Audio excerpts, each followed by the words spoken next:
Part 1 ಅಲ್ಲಿ ನಾನು UPI ಅಥವಾ ಕ್ಯಾಶ್ ಅಂತ ಹೇಳಿದ್ದೆ. ಹೌದು, ಇಲ್ಲಿ UPI ಅವೈಲಬಲ್ ಇದೆ. ಸುಮಾರು ಕಾಡಿನಲ್ಲಿ 4-5 ಕಿಲೋಮೀಟರ್ ಜರ್ನಿ ಮಾಡಿದ ನಂತರ ಒಂದೇ ಒಂದು ಮರದ ಹತ್ರ ನೆಟ್ವರ್ಕ್ ಸಿಗತ್ತೆ. ನಮಗೂ ಅದೇ ಮರದ ಹತ್ರ ಗಾಡಿ ನಿಲ್ಸಿದ್ರು. ನಾವೆಲ್ಲರೂ ಪಟ ನೆಟ್ವರ್ಕ್ ಹೋಗೋ ಅಷ್ಟ್ರೊಳಗೆ ನಮ್ ಡ್ರೈವರ್ ಅಣ್ಣಂಗೆ ಪೇಮೆಂಟ್ ನ ಕಳ್ಸಾಯ್ತು. ಎಲ್ರು ಪೇಮೆಂಟ್ ನ ರಿಸೀವ್ ಮಾಡ್ತಿದ್ದಂಗೆ ನಮ್ ಜರ್ನಿ ಮತ್ತೆ ಸ್ಟಾರ್ಟ್ ಆಯ್ತು ಹೆಬ್ಬೆ ಫಾಲ್ಸ್ ಕಡೆಗೆ. ನಿಜವಾಗ್ಲೂ ಹೇಳ್ತೀನಿ, ನೀವು ಒಂದ್ಸಲ ಹೆಬ್ಬೆ ಫಾಲ್ಸ್ ಕಡೆ ಹೋಗ್ಲೇಬೇಕು. ಅಲ್ಲಿರೋ ಪ್ರಕೃತಿ ಸೌಂದರ್ಯ ಇದೆ ಅಲ್ವಾ, ನೋಡ್ತಾ ನಿಮ್ಮನ್ನ ನೀವೇ ಕಳ್ಕೊಂಡ್ಬಿಡ್ತೀರಾ. ನಾವಂತೂ 11 ಕಿಲೋಮೀಟರ್ ಜೀಪಲ್ಲಿ ಟ್ರಾವೆಲ್ ಮಾಡ್ತಿದ್ದಂಗೆ ನೆಕ್ಸ್ಟ್ ಹೆಚ್ಚು ಕಮ್ಮಿ 700 ಮೀಟರ್ ನಡ್ಕೊಂಡು ಹೋಗ್ಬೇಕಿತ್ತು ಫಾಲ್ಸ್ ಹತ್ರಕ್ಕೆ. ನನಗಂತೂ ವಿಡಿಯೋ ಮಾಡೋ ಕ್ರೇಜ್ ಎಷ್ಟು ಲೆವೆಲ್ಗಿತ್ತು ಅಂದ್ರೆ ಕ್ಯಾಮ್ರಾ ಎಲ್ಲೆಲ್ಲಿ ಬೇಕು ಅಲ್ಲಲ್ಲಿ ಇಟ್ಟು ನನಗೆ ಬೇಕಾಗಿರೋ ಆಂಗಲ್ ಶಾರ್ಟ್ಸ್ಗಳನ್ನ ಎತ್ಕೊಂಡೆ. ನಾವು ಫಾಲ್ಸ್ಗೆ ನಡ್ಕೊಂಡು ಹೋಗುವಾಗ ಮಧ್ಯದಲ್ಲಿ ಒಂದು ನದಿ ಸಿಗತ್ತೆ. ಆ ನದಿನ ದಾಟಕ್ಕೆ ಒಂದು ಸೇತುವೆನ ಹಾಕಿದ್ದಾರೆ.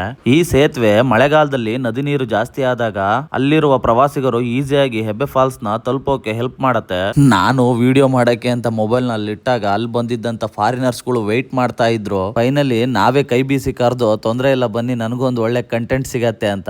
ಕಂಟೆಂಟ್ ಸಿಗೋದ್ರ ಜೊತೆಗೆ ಅವ್ರ ಜೋಶ್ ಯಾವ ರೇಂಜ್ ಗಿತ್ತು ಅಂದ್ರೆ ನನಗನ್ಸತ್ತೆ ನಮ್ ಕರ್ನಾಟಕದ ಸೌಂದರ್ಯನ ನೋಡಿ ಅವರು ತುಂಬಾ ಖುಷಿಯಾಗಿದ್ದಾರೆ ಅಂತ. ಈ ಹೆಬ್ಬೆ ಜಲಪಾತ ಕಾಫಿ ತೋಟಗಳು ಮತ್ತು ದಟ್ಟವಾದ ಕಾಡಿನ ನಡುವೆ ಇದೆ. ಈ ಹೆಬ್ಬೆ ಅನ್ನೋ ಪದ ಕನ್ನಡದ ಪದವಾಗಿದ್ದು ಇದರ ಅರ್ಥ ತುಸು ರೋಮಾಂಚನಕಾರಿ ಮತ್ತು ಸುಂದರವಾದ ಅನುಭವ. ಈ ಹೆಬ್ಬೆ ಜಲಪಾತಕ್ಕೆ ನೀವು ಬರ್ಬೇಕಂದ್ರೆ ಇದು ಅರಣ್ಯ ಪ್ರದೇಶವಾಗಿರುವ ಕಾರಣ ಇಲ್ಲಿ ಸ್ವಂತ ಗಾಡಿಗಳಿಗೆ ಅನುಮತಿ ಇಲ್ಲ. ನೀವು ಅರಣ್ಯ ಇಲಾಖೆ ಜೀಪುಗಳಲ್ಲೇ ಇಲ್ಲಿಗೆ ಬರಬೇಕು. ಈ ಜಲಪಾತ 2 ಹಂತವಾಗಿ ಧುಮ್ಮಿಕ್ಕುತ್ತದೆ.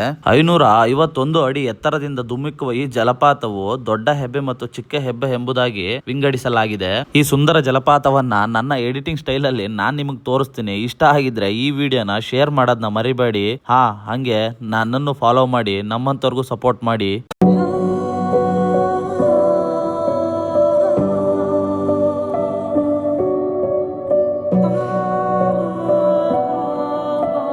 Oh